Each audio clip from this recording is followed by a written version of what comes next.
鬼岛之音 Ghost Island Media.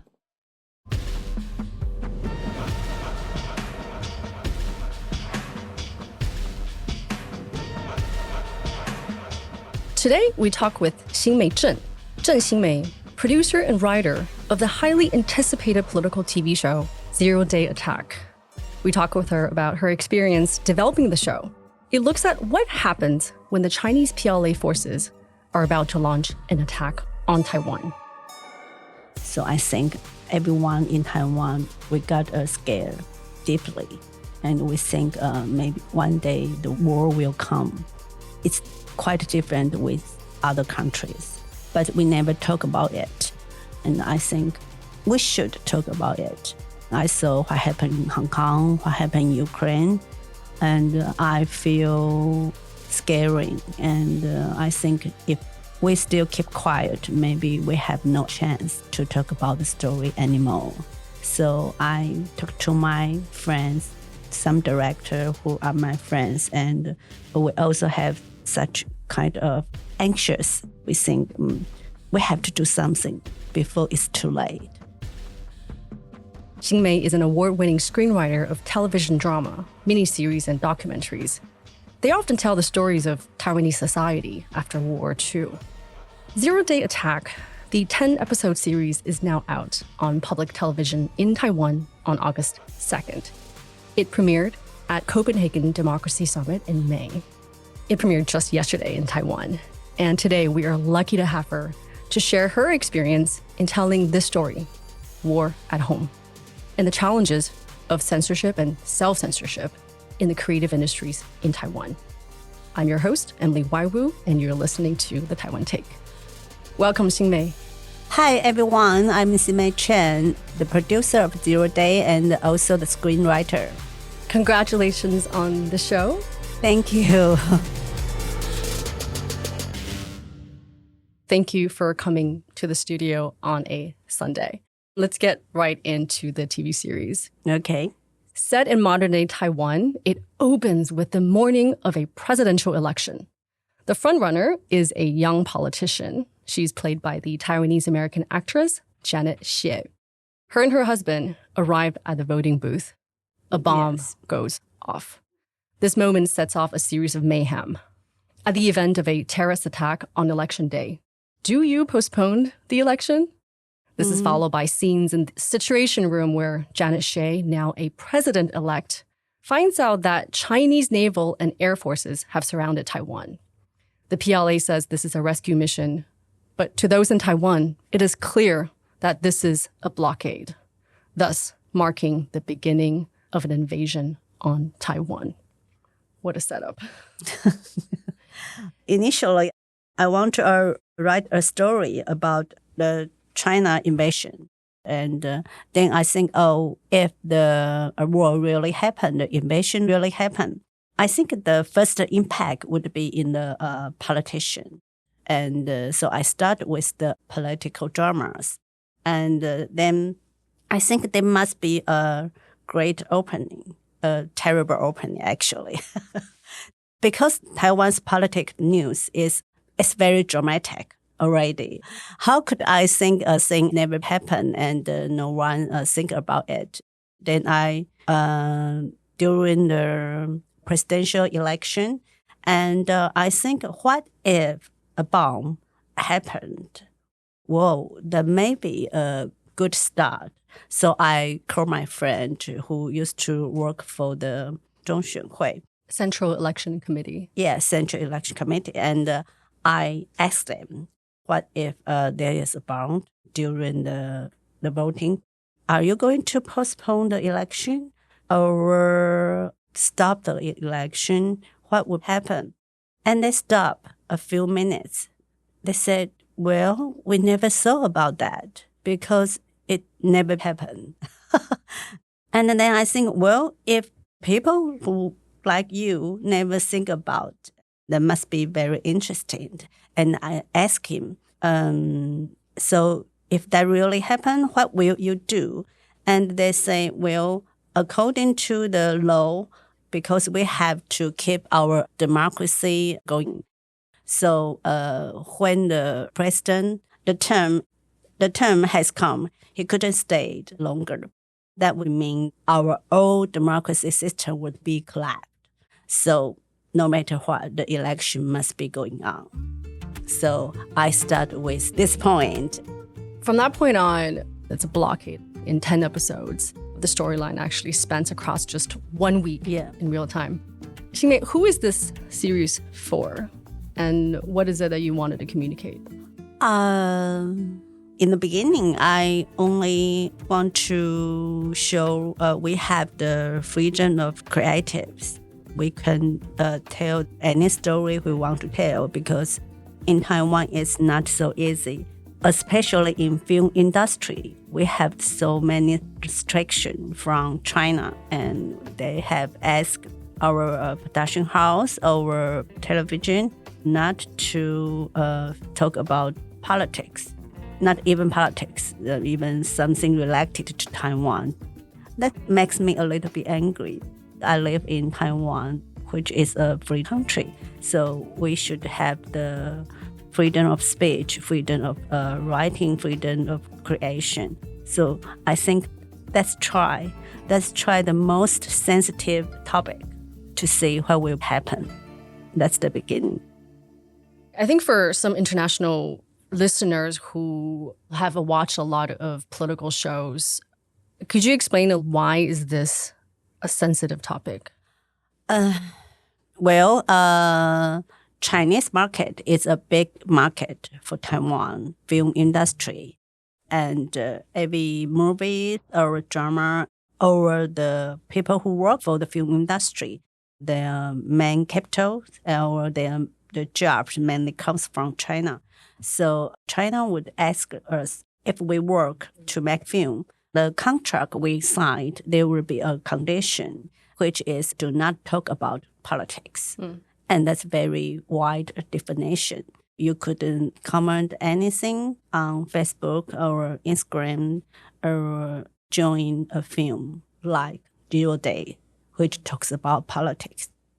And if we do that, and the film couldn't get into the Chinese market, then we have to pay for their loss, and that would be a huge amount. And the other reason is in Taiwan. Taiwan divided into two parts. One part believes they are part of China, and the other part thinks they stand for Taiwan independence. And so sometimes we talk about this topic, we have to touch in these two different concepts, and which mean either way, we would make the other part angry. So when people decide to tell a story, they would choose the easier way to not to touch this kind of topic, which means you don't have to deal with this trouble. I want to ask about the title of the show, 0 Day. So this term 0 Day or Z-Day, which is used to describe the notional date of a Chinese invasion of Taiwan. It was first used by American security analyst Ian Easton in his 2017 book, The Chinese Invasion Threat. He borrows a term from Winston Churchill when Churchill was referring to the possible invasion of the Nazis. This was the 1940. And at the time, Easton was a researcher at the DC-based think tank Project 2049. He laid out the 0 Day scenario, which is first by blockade, then amphibious landing on outer islands, and then the total takeover. Was this also the context of why you named the show 0 Day? Before I started to writing the story, I asked a lot of experts, and one expert who works for the WWII, National Security Council. He told me every year they have some kind of script to imagine what if the communist real invasion Taiwan, what would happen for the whole Taiwan society. And then that day, 0 Day. And I think, well, that's a good name. And maybe I can use that for the drama. And then I checked that name a little bit, and I found out when software released to the whole world, there will be a small period of time easily hacked by hackers because there would be a gap when the software released widely and it has not been tested. And it's similar with Taiwan. The most dangerous time would be when to president transition period because it's quite long in Taiwan. It's over 4 months. Because the general elections is in January. And then inauguration would be in May. In May. And that's quite a long time. And the previous president has no right to make the big decision. And the newly resident has no right either. So that's the most dangerous time of Taiwan. And also the weather is perfect because the ocean, Yangliu, the current is easier for the communists to come to Taiwan. So I think that this idea would be similar with the Little Day attack. So I grabbed the name to be the name of the show. Across the storyline, I particularly enjoy just the exercise of what would you do when this happens, if that happens. Mm-hmm. And there are 10 episodes to the series. Yeah. Each episode is a microcosm into the society. Aspects like financial collapse, sleeper agents, Chinese infiltration in the military, in media, religious and business communities, cyber attacks, the impact on law enforcement agencies. And it looks at basically how PLA infiltration can change the hearts and minds of the Taiwanese public. I want to ask you about the research process. I understand you're the head writer. Also, you crafted the storyline. Yeah. Which type of experts did you consult for this? I read a lot of papers and books. Like ambitions of PLA is all around the world. It's not only targeted in Taiwan. They are doing the same way to another country already. So lots of papers talk about that already. And also I study the history, how the KMT party left mainland because of the communists. This is when the KMT came over to Taiwan. Yes. After World War II. Yes. They got lots of way to like seduction or like threaten for them. There are many of people have been hidden in the KMT party. And I find out in the modern world, they use the different tools, but the way they are using is the same method they would be used. So I have to imagine the same way, but in different tools. And also I compare with some research of the papers of the books. I grabbed a structure of the story and I started to find experts in Taiwan, experts from the army, economists and the media and politicians as well. What was your favorite episode? It's hard to say because if I say I like this one, the director will get angry. It's quite interesting and quite different. And everyone have seen episode 1 in Taiwan now already. And it's very seriously because it talked about the fighting of different political parties. But episode 2, it's quite sad because we talk about the young generation. They only got small wishes, like they can buy baby cars for their coming baby, but it's so expensive they couldn't afford it. And episode 3 is about the media. The whole story actually comes from I find out how communists affect the media in Taiwan. That scares me. I was a journalist before. I have a lot of friends who still work in media. And my friend is a very high level in the television's newsroom. He told me there is one group. He couldn't control it. They write everything they want to write, and they directly get the order from China. And when I heard this story, I think, wow, that's terrible. And that really exists, and it happens in Taiwan.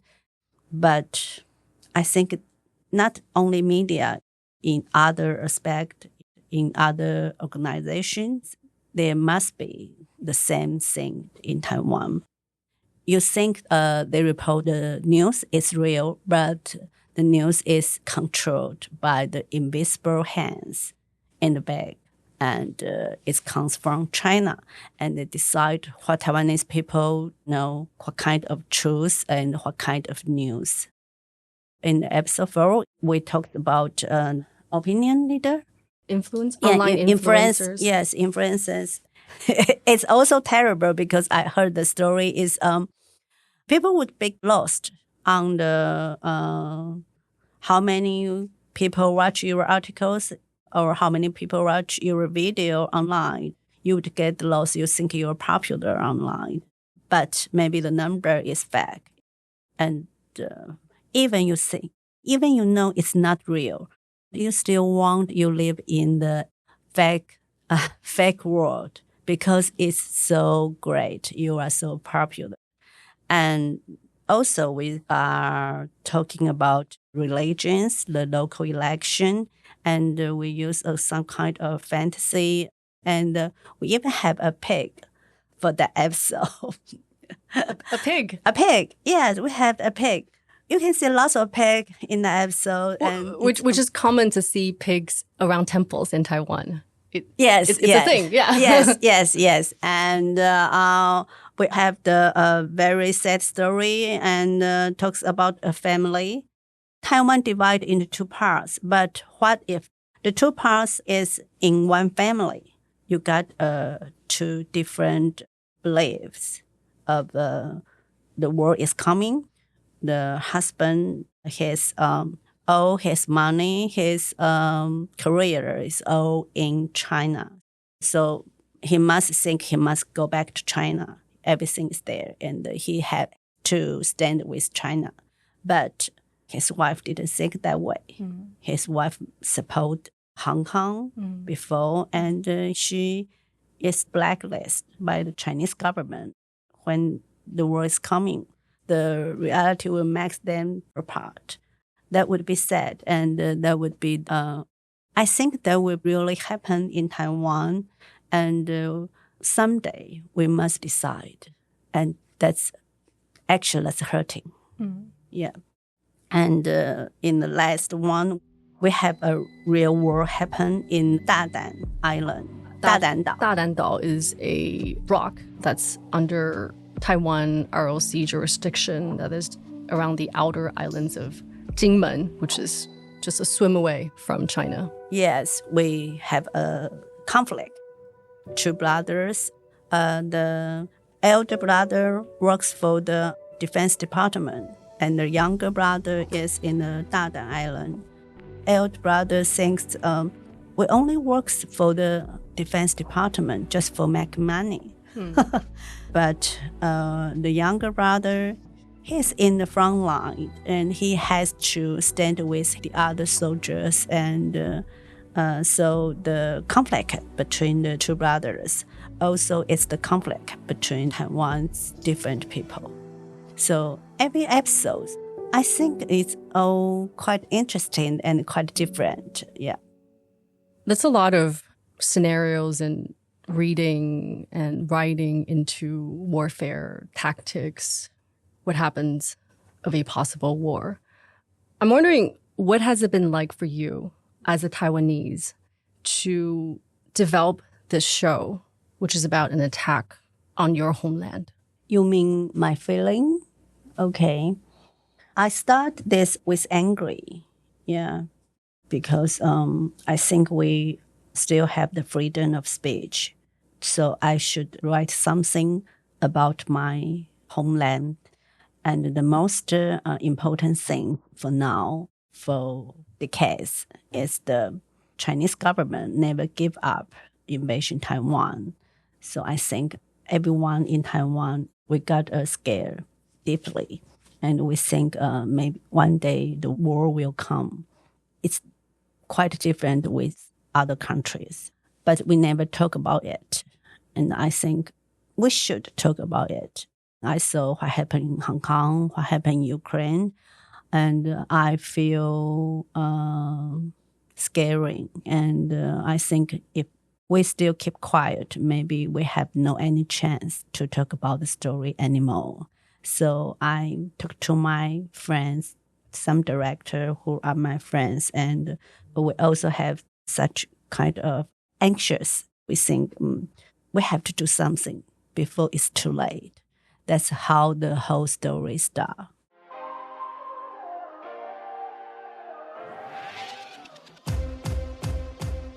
As you said it in other interviews, it has not been an easy process. Yeah. You encountered a lot of challenges when it came to securing funding for the project and also finding actors and the crew. Earlier in our conversation, you talked a little bit about the self-censorship that is the reality of Taiwanese creative industries and productions. That as a screenwriter, you'd often received contracts that forbade you to talk about politics for the fear that if the production was barred from distributing in China, you personally would be held accountable for this. So you had to get very creative in finding cast and crew. You now have 8 different directors. Yeah. And a actually, handful, it's 9. 9 different directors. One is hidden one. Finding the director is not so difficult. Everyone told me it's not easy, but I make a few phone calls. I just text them, and they all say, okay, yes, okay, sure. Some of them are my friend, and some I didn't know, like director Luo Jingren. I didn't know him, but I know he would be interested. He is quite suitable for this case. And he said, yes. I feel so surprised. I say, well, don't you think we should meet before you say yes? And yeah, how could you trust me like that? And he said, if someone wants to do this, and I should try because no one have the courage to do it. It's like the directors had been waiting for someone to produce a show like this. Yes, something like that. He said he waiting a lot, and if you are willing to do this, that's okay. Let's just try. Then I started to find funding. In the beginning, it's not easy. They all surprised. How could you find so many directors? I say, well, they all crazy like me, I think. And in the end, everyone refused me, actually. And they say, well, that's very interesting. And there will be a hard issue for the global wide. But I can't invest you because I have some other business in China. Then other friend introduced me to meet Hsin-mei CHENG, Robert Cao. After he heard my proposal, he's willing to invest me. And so everything is easier because he's famous and he's quite rich. But he got some condition. He said, I can give you half the money, but the other half you have to find by yourself because you have to prove you have the ability. Yeah. But with his name, everything is easier. And find crew and find the actor and actress is another challenge. And it's the same. I start with my friend. Because I have been a screenwriter for a long time. I knew some actor and actress, and I knew some of them. They are willing to play this kind of show and not to concern about China. They said, okay, let's try. But we got 10 episodes and 10 different stories. That means we need lots of characters. And there are the whole agency company told me the whole company refused 0 day. So every artist in our company just don't ask. But gradually, we are preparing this project for 2 years. Some actor and actress, they starting to talk to me and they say, I'm willing to join if still there any character you think that's suitable for me. And some agency companies said, every artist in our company is willing to join your project. So some are reject me, but some support me. In the end, I'm satisfied with my cast, with my actor and actress. I think they are both very great. Is it true that half of the crew are still anonymous? Yes. In the end, still anonymous because they think if they take other jobs, then maybe they would be have some risk in the future. But now I have heard some production house, they already said refuse anyone who have worked in 0 days. When I heard that, I feel so sad. And I think, well, we live in Taiwan, we work in Taiwan, and why are you doing this? Both of us are Taiwanese company, but you want to control ourselves and self-censorship. And your self-censorship want to expand so widely and want the other people to follow you and to follow China. You've been a screenwriter and working in an industry for at least a decade now. Back in 2020 on the show, The Taiwan Take, we spoke with Sylvia Fang, who produced Island Nation. I was the writer. And Sylvia also talked about very similar dynamics and self-censorship in the creative industry. Mm-hmm. And it continues to happen. What do you think is the greater consequence in the long run for the Taiwanese creative industry? One of the reasons me and the other director want to do this show is we want to open the gate. Just abandon self-censorship in your heart. Just open it. If we can create some such sensitive topic like 0 day, then other topic you can just talk about freely. If with sex, that means we don't have to depend on China. We can open other market overseas, and let's try. Yeah.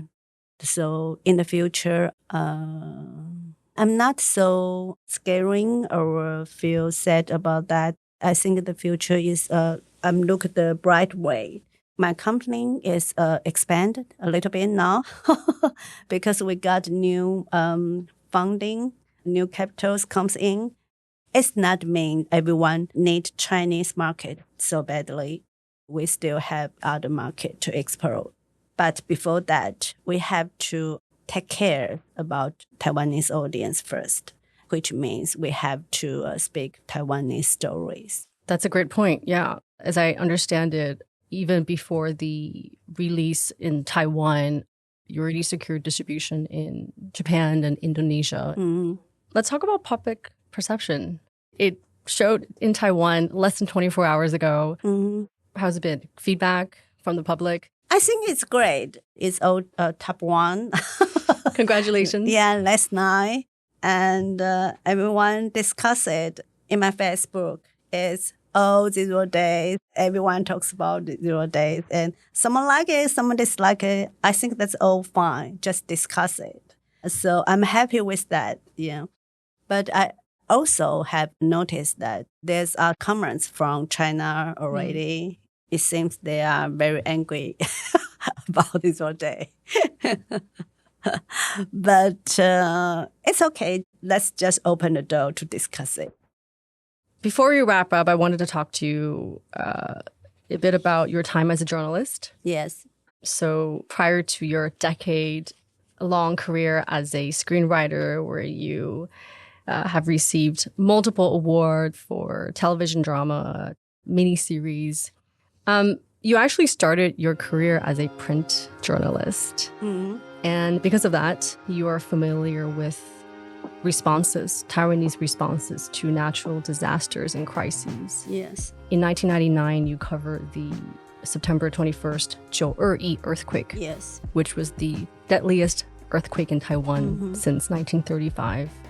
You covered the SARS epidemic from Taipei's Heping Yiyuan Hospital. That was the containment center. I'm wondering, what is your take on traits of the Taiwanese people in the face of natural disaster or crises? And also when it comes to the government, how do you assess the ability of the system to react in real time to crises? At that time, my colleague always thinks I'm the god of disaster. Everywhere I go, big disaster happens. So I made the earthquake, and I made SARS, and I made other things. I think Taiwan got the resilience. They have the strong power in our heart. In the usual days, you think we didn't care about anything, and we look so easy about everything. But when disaster come, everyone becomes strong and so react so quickly. During earthquake, in the Dongxing Dalo, the building collapsed, and in front of that, in 12 hours, the building is built up. It's not by government. It's by the people who live around the 慈善机构, the charity group. They give you a heart being down already and never stop. At that time, we have no power. The whole island have no power. We couldn't talk telephone at that time, but everything's still going well. The same in SARS. You have seen so many charity groups in front of the hospital. They send in the mask, the food, the drink, everything. Every time when big disaster coming, Taiwanese people will unite together and stand together. And it's even faster than government. But in the ordinary days, you think Taiwanese people divide into so many parts. They fight each other and they hate each other. And they think, I'm supporting the blue party and you support the green party. And that's not to talk about it. And especially the election day, everyone hate everyone. But when something really dangerous happened, Taiwanese people will unite together. So when the wars come in, I think Taiwanese people, when the bomb really dropped the Taiwan island, Taiwanese people will stand together. Yeah, that's what I thought. Yeah. That's so hopeful. We must be. Otherwise, what else we can do? But before that, I hope the drama can make people discuss it. Even you hate each other, you said something bad for each other, that's fine. Let's just talk about it to know what the other side think. I think that's quite important. Well, thank you for today. It's been a very challenging process, but I think from other public discussion, public reception, it seems like the payoff is here. So congratulations on that. Thanks. I hope in the foreign market we will get some progress in the future. Yeah. You're heading to Tokyo tomorrow for the promotion. It's quite nice to have the Tokyo premiere, and I think it's the Taiwanese drama, the first time in Tokyo. No way, yeah? Yeah. Wow. Hsin-mei CHENG, thank you so much for today. Thank you. Zero Day Attack premiered on August 2nd on public television station in Taiwan. It hits Japan on Amazon Japan on August 15th. Indonesia on Catch Play on August 24th. Hopefully to launch more in more streaming services to come. I am Emily Waiwu, and this has been the Taiwan Take. This is a Ghost Island media production based in Taipei, Taiwan. Research and editing for this episode include Wayne Tsai, Zach Jiang, and Vera Wu. Thank you for listening, and see you next time.